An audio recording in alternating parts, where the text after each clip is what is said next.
세상에 자식 이기는 부모 없다는 말이 있습니다. 하지만 그 말이 부모의 가슴에 대못을 박아도 좋다는 뜻은 아닐 겁니다. 평생을 시장통에서 생선 비린내를 뒤집어 쓴 채 아들 하나만을 바라보고 살아온 옥자 씨. 그녀의 손은 거북이 등껍질처럼 갈라져 있었고 허리는 기역자로 굽어 있었습니다. 그 모든 고생의 흔적은 오로지 아들 민석을 번듯한 대학에 보내고 남부럽지 않은 직장에 취직시키기 위한 훈장이었습니다. 아들 민석이 결혼하겠다고 데려온 여자. 이지는 처음부터 옥자 씨가 마음에 들지 않는 눈치였습니다. 상견례 자리에서조차 이지는 옥자 씨의 갈라진 손톱 사이를 유한 눈빛으로 훑어보았으니까요. 그래도 옥자 씨는 좋았습니다. 늦은 나이에 아들이 가정을 꾸린다는데 며느리가 조금 쌀쌀맞은 들 어떠랴 싶었습니다. 자신이 가진 전세금을 빼서 아들의 신혼집 마련에 보태주고 옥자 씨는 서울 변두리의 곰팡이 핀 단칸방으로 거처를 옮겼습니다. 그렇게 시간은 흘러 아들 부부에게 금쪽 같은 손주가 태어났습니다. 눈에 넣어도 아프지 않을 핏줄이었습니다. 옥자 씨는 손주가 보고 싶어 매일 밤 잠을 설쳤지만 며느리 눈치가 보여 영상 통화 한번 제대로 걸지 못했습니다. 그저 아들이 가끔 보내주는 사진을 닳도록 들여다보는 게 유일한 낙이었습니다. 그러던 어느 날 손주의 100일 잔치 날짜가 잡혔다는 소식이 들려왔습니다. 옥자 씨는 며칠 전부터 시장을 돌며 가장 좋은 실타래와 금 한 돈을 샀습니다. 넉넉지 않은 형편에 금반지 하나 마련하는 것이 쉽지 않았지만 할머니로서 해줄 수 있는 최고의 성의를 보이고 싶었습니다. 설레는 마음으로 달력에 날짜를 표시해 두었던 그때 아들 민석에게서 전화가 걸려왔습니다.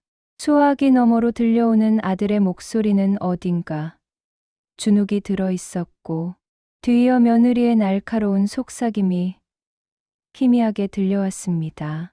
한참을 머뭇거리던 아들은 기어 들어가는 목소리로 어머니에게 이렇게 말했습니다.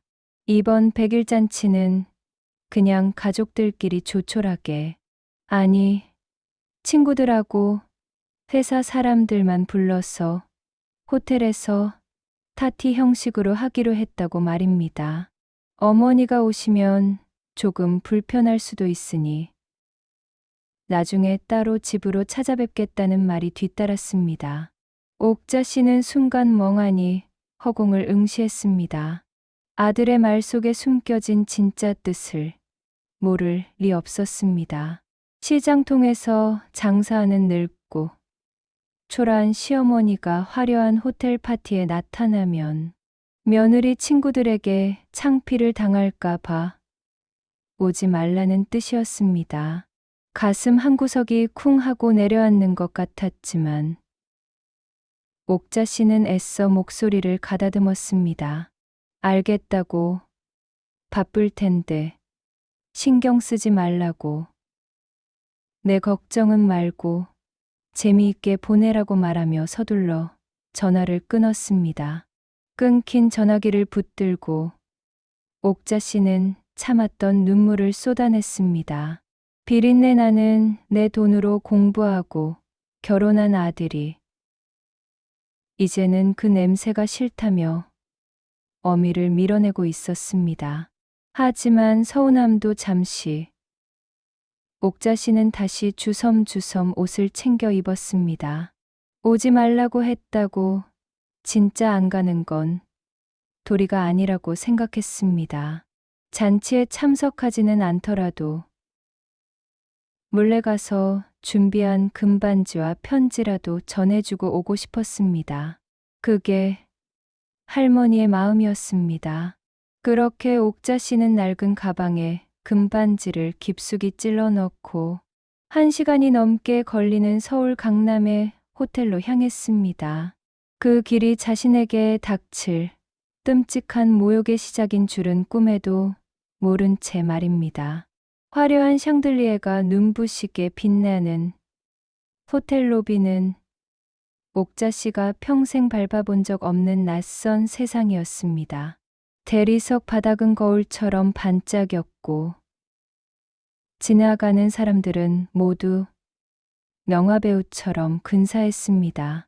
옥자 씨는 자신의 낡은 구두가 또각거리는 소리조차 부끄러워 발소리를 죽이며 연회장 쪽으로 걸음을 옮겼습니다.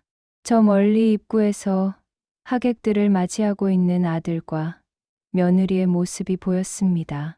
아들은 말끔한 정장을 입고 있었고 며느리 미지는 반짝이는 드레스를 입은 채 활짝 웃고 있었습니다.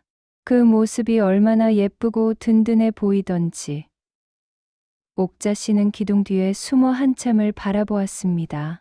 마음 같아서는 당장 달려가 손주를 한번 안아보고 싶었지만 초라한 자신의 행색이 잔칫집 분위기를 망칠까 두려워 차마 나설 수가 없었습니다. 하객들이 뜸해진 틈을 타 옥자 씨는 용기를 내어 다가갔습니다. 잠깐 얼굴만 보고 금반지만 쥐어주고 바로 돌아설 생각이었습니다. 인기척을 느낀 며느리 이진이 고개를 돌렸습니다. 순간 방금까지 화사하게 웃고 있던 미진의 얼굴이 싸늘하게 굳어졌습니다. 마치 벌레라도 본 듯한 표정이었습니다. 미진은 남편의 옆구리를 쿡 찌르며 눈짓을 했습니다. 당황한 아들 민석이 옥자 씨에게 다가왔습니다. 여기까지 어떻게 오셨냐며 오지 말라고 하지 않았냐는 아들의 목소리에는 반가움 대신 짜증이 섞여 있었습니다. 옥자 씨는 아들의 손을 잡으며 잠깐 손주 얼굴만 보고 금반지만 전해주러 왔다고 밥도 안 먹고 바로 갈 테니 걱정 말라고 사정하듯 말했습니다. 그때 며느리 미진이 다가왔습니다. 그녀는 주위를 두리번거리며 누가 볼세라 옥자 씨를 구석으로 몰아세웠습니다. 그러고는 낮은 목소리로 쏘아붙였습니다. 어머니가 여기 오시면 내 친구들이 뭐라고 생각하겠냐고. 수준 떨어지게 진짜 왜 이러시냐고. 지금 냄새 나는 거 모르냐며 곡설을 퍼부었습니다. 생선 비린내가 호텔 로비에 진동을 한다며 코를 막는 신용까지 서슴지 않았습니다. 옥자 씨는 얼굴이 화끈거려 쥐구멍이라도 찾고 싶었습니다.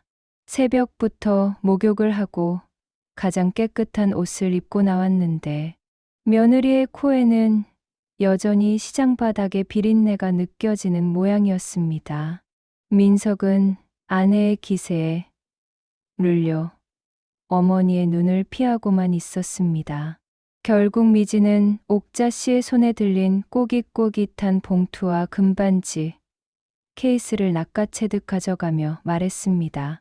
마음만 받을 테니 지금 당장 돌아가시라고. 엘리베이터 타고 올라올 생각은 꿈도 꾸지 말라고 못을 박았습니다. 그리고는 지갑에서 5만 원짜리 2장을 꺼내 옥자 씨의 손에 쥐어주었습니다. 택시 타고 가시라는 말이 마치 거지에게 적선하는 말투와 다를 바 없었습니다. 옥자 씨는 손에 쥐어진 10만 원과 멀어지는 아들, 부부의 뒷모습을 번갈아 보았습니다. 화려한 연회장 문이 닫히고 그 안에서는 축하 팡파르 소리가 들려왔습니다. 닫힌 문 밖에 홀로 남겨진 옥자 씨. 그녀는 차마 호텔 로비 의자에 앉지도 못하고 뒤틀거리며 퇴전문을 빠져나왔습니다. 겨울바람이 유난히 매섭게 불던 그날 밤 옥자 씨는 지하철역으로 향하는 길바닥에 주저앉아 소리 없는 오열을 토해냈습니다. 내가 너를 어떻게 키웠는데 내 살점을 떼어줘도 아깝지 않은 내 새끼가 나를 이렇게 대하다니. 배신감과 서러움이 파도처럼 밀려와 가슴을 쳤습니다. 그날 옥자 씨는 결심했습니다. 다시는, 죽어도 다시는 저들에게 구차하게 매달리지 않겠노라고 말입니다. 그날 이후 옥자 씨는 아들 부부와의 연락을 끊었습니다. 민석에게서 가끔 부재 중 전화가 찍혔지만 받지 않았습니다. 몸져 누울 것 같았던 옥자 씨를 다시 일으켜 세운 건 역설적이게도 살아야 한다는 본능과 지독한 옥이었습니다. 단칸방 월세를 내기도 벅찬 나날이 이어지던 어느 날, 옥자 씨는 장롱 깊숙한 곳에 고관해 두었던 남편의 유품 상자를 정리하게 되었습니다. 죽은 남편이 남기고 간 것이라고는 빚더미와 낡은 시계, 그리고 종이, 뭉치 몇 개가 전부였습니다. 빚을 갚느라 이미 집이고 뭐고 다 팔아치웠기에 기대할 것도 없었습니다. 그런데 낡은 서류 봉투 사이에서 누렇게 바랜 땅 문서 하나가 툭 떨어졌습니다.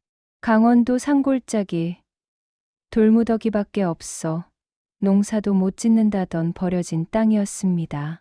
남편이 젊은 시절 친구, 도증을 잘못 썼다가 떠안게 된 그야말로 애물단지 같은 땅이었습니다. 옥자 씨는 그 땅이 아직도 자신들의 소유로 되어 있다는 사실조차 잊고 살았습니다. 혹시나 하는 마음에 옥자 씨는 동네 도동산을 찾았습니다. 쌀 한 가마니 값이라도 받을 수 있을까 싶어서였습니다.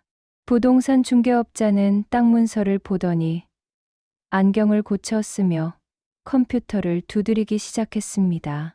그리고 잠시 후 중개업자의 눈이 휘둥그레졌습니다.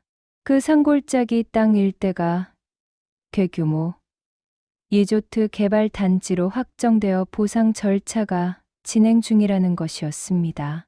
연락이 닿지 않아 보상금이 법원에 공탁되어 있는 상태였고, 그 금액은 옥자 씨가 평생 만져보지도 못한 천문학적인 액수였습니다. 수십억 원, 아니, 그 이상이 될 수도 있는 금액이었습니다. 처음에는 사기꾼의 농간인 줄 알았습니다. 하지만 변호사를 만나고 은행을 다녀오면서 그것이 현실임을 깨달았습니다. 옥자 씨의 통장에 0이 셀 수 없이 많이 찍히던 날, 그녀는 은행 VIP실 소파에 앉아 한참을 울었습니다. 기쁨의 눈물이 아니었습니다. 고생만 하다 죽은 남편이 불쌍해서, 그리고 돈 몇 푼 때문에 어미를 버린 아들이 원망스러워서 흘리는 눈물이었습니다. 돈이 생기자 세상이 달라졌습니다.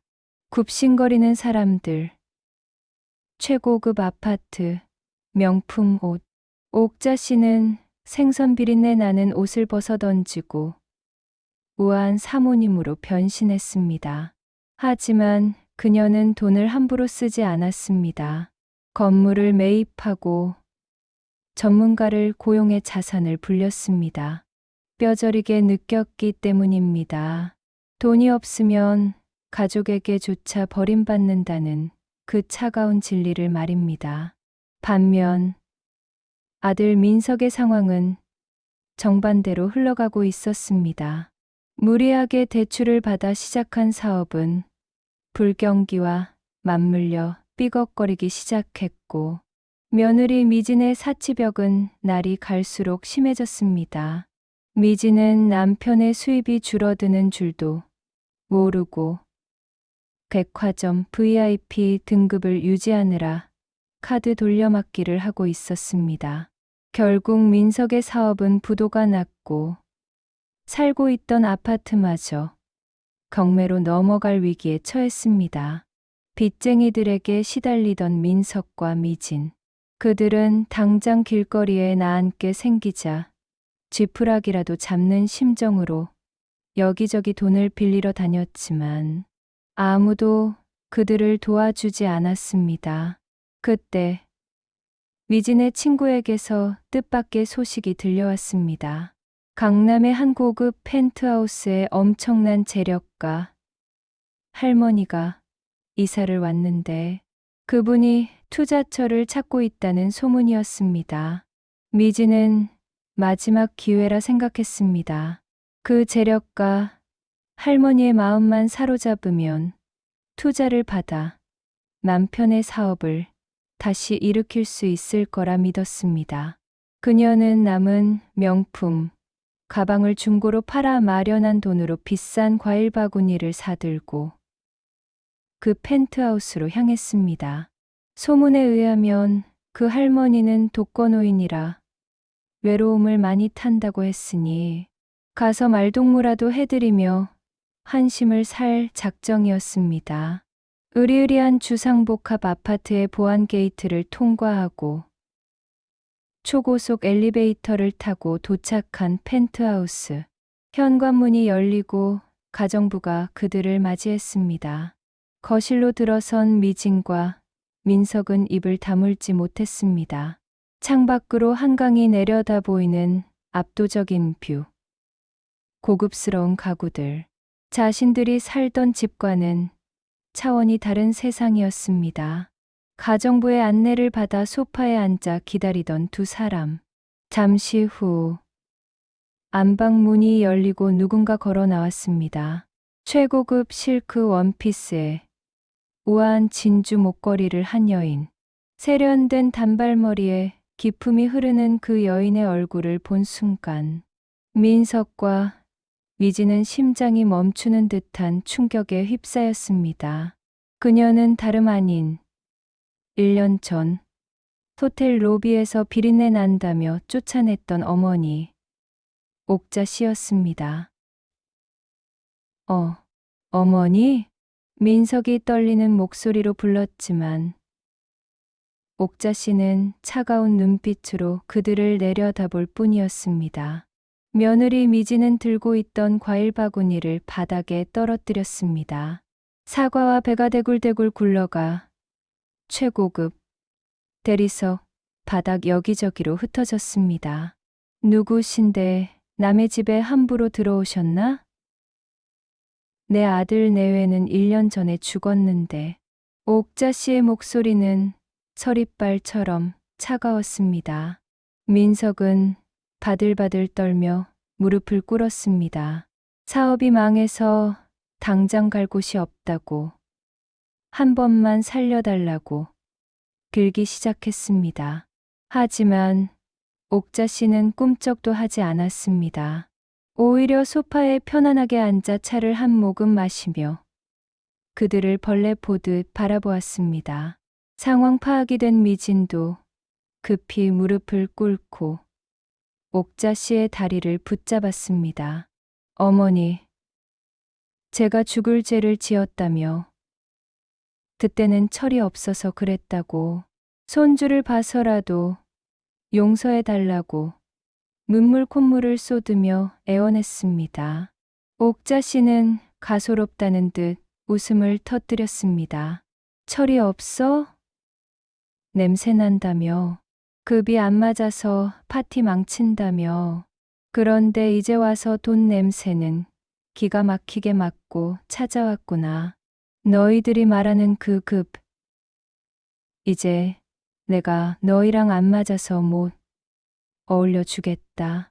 옥자 씨는 테이블 위에 놓인 서류 봉투를 집어 던졌습니다. 그 안에는 민석이 진 빚의 목록과 이진의 카드 사용 내역서가 들어 있었습니다. 이미 옥자 씨는 그들의 모든 상황을 파악하고 있었던 것입니다. 옥자 씨는 냉정하게 말했습니다. 내 재산, 사회에 환원하면 환원했지. 너희들한테는 10원 한 장 안 줄 거다. 하지만 내 핏줄인 손주는 죄가 없으니 아이 양육비와 학비는 지원해주마. 단, 조건이 있다. 미진이 고개를 번쩍 들었습니다. 무슨 조건이든 다 하겠다고 매달렸습니다. 너희 둘, 이혼해라.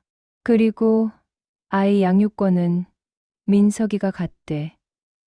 아이는 내가 키운다. 너 같은 어미 밑에서 컸다가는 제 부모도 몰라보는 페류나로 클 게 뻔하니까. 미지는 경악했습니다. 하지만 당장 빚쟁이들에게 끌려가지 않으려면 선택의 여지가 없었습니다. 민석 역시 어머니의 위세에 눌려 아무 말도 하지 못했습니다. 결국 돈 앞에서 그들의 얄팍한 부부에는 산산조각이 났습니다. 며칠 뒤 이지는 위자료 한 푼 받지 못한 채 쫓겨나듯 이혼 도장을 찍었습니다. 그녀가 쫓겨나던 날 옥자 씨는 창밖으로 그녀가 초라하게 걸어가는 모습을 내려다보았습니다. 비싼 명품 가방은 온데간데 없고 낡은 쇼핑백 하나를 든 그녀의 뒷모습은 1년 전 호텔 로비에서 쫓겨나던 옥자 씨의 모습보다 더 처량해 보였습니다. 민석은 옥자 씨의 건물 관리인으로 일하며 밑바닥부터 다시 시작하게 되었습니다. 어머니는 그를 아들이 아닌 직원으로 대했습니다. 매일 새벽같이 일어나 건물을 청소하고 쓰레기를 치우며 민석은 비로소 어머니가 평생 감당했을 고단함을 뼈저리게 느꼈습니다. 옥자 씨는 손주를 품에 안고 따뜻한 햇살이 비치는 거실에 앉았습니다. 아이의 맑은 눈망울을 보며 다짐했습니다. 이 아이만큼은 돈보다 사람을 먼저 생각하는 따뜻한 사람으로 키우겠다고. 돈벼락을 맞은 시어머니, 그리고 그 앞에서 무릎 꿇은 며느리. 사람들은 이것을 통쾌한 복수극이라 부를지 모릅니다. 하지만 옥자 씨에게 이것은 복수가 아니라 잃어버린 존엄을 되찾고 잘못된 것을 바로잡는 뼈아픈 훈육이었습니다. 호의가 계속되면 권리인 줄 안다는 세상. 하지만 부모의 사랑을 권리로 착각하고 짓밟는 순간 그 대가는 반드시 부메랑처럼 돌아와 자신의 뒤통수를 친다는 것을 옥자 씨의 이야기는 서늘하게 경고하고 있습니다. 오늘 여러분의 부모님께 건네는 말 한마디, 그 속에 진심이 담겨 있는지 돌아보는 하루가 되시길 바랍니다.